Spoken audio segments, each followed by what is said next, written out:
parler du bélier, de la compatibilité des signes entre eux. Des fois, tu te demandes pourquoi je n'entends pas avec telle ou telle personne. En tout cas, moi, j'ai une réponse là tout de suite sur le plan astrologique. Regarde, le bélier est là, c'est un signe de printemps. Donc le printemps, c'est le printemps. Le bélier est un signe de feu. Est-ce que le feu s'entend avec l'eau? Bah, pas tellement. Ça veut dire, c'est pour ça que le bélier ne va pas s'entendre, regarde ici, avec le poisson.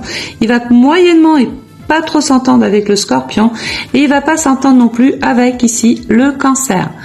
Le bélier par contre va s'entendre avec les signes d'air et de feu.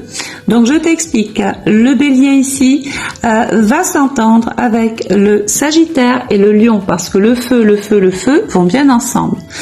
Est-ce que le bélier va s'entendre avec les signes de terre?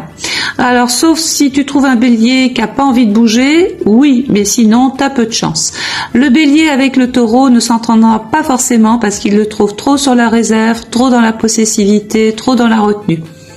Le bélier avec le capricorne, il peut ne pas trop s'entendre non plus parce que déjà regarde, c'est un signe de printemps avec un signe d'hiver. Ça fait pas forcément tout de suite bon ménage. Pour le bélier, le capricorne est trop sur la réserve, il est trop dans la patience, il est trop dans la réflexion. Le bélier ne réfléchit pas, il fonce, il y va. Le bélier avec le signe de la Vierge, c'est pareil.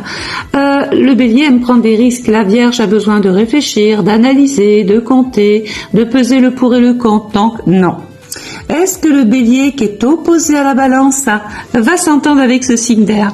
Alors il est opposé, oui, mais on va dire qu'il est complémentaire, puisque le vent va apporter du dynamisme sur ce feu qui ne s'éteindra pas grâce au signe de vent. Et c'est pour ça que le bélier va donc s'entendre avec le Verseau qui est un signe d'air. C'est un original, c'est quelqu'un qui prend des risques, qui aime l'imprévu. Tout ça, ça plaît au bélier.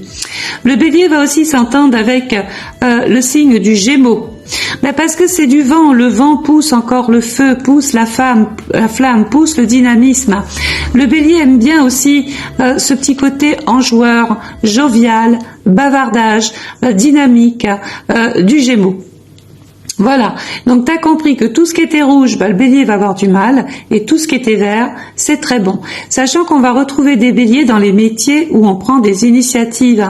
Donc tu auras forcément un chef de service, tu auras un patron, tu auras quelqu'un, un entrepreneur, tu auras des gens qui aiment monter leur propre société. Dans les salariés, c'est des gens qui dirigent, qui aiment bien donner des ordres, qui contrôlent. C'est des leaders. Dans les manifestations, tu les retrouves devant avec la banderole. Ils aiment prendre des risques. Tu les trouves dans les métiers où il y a un rapport avec la tête, avec le feu, tels que les pompiers, l'uniforme, les militaires, les activités en relation aussi avec où il y a un rôle très important, il y a une dynamique. Ne demande pas au bélier de se calmer, il ne sait pas ce que ça veut dire. Il a besoin de gens courageux, d'être entouré de gens qui le dynamisent. Et donc les signes de feu sont là pour ça. Alors oui, des fois ça peut exploser. Le feu, ça fait beaucoup de feu. Mais le bélier aime ça, parce que finalement ça anime, ça lui apporte de l'adrénaline. Et en partant d'adrénaline, tu retrouves souvent des béliers dans le sport.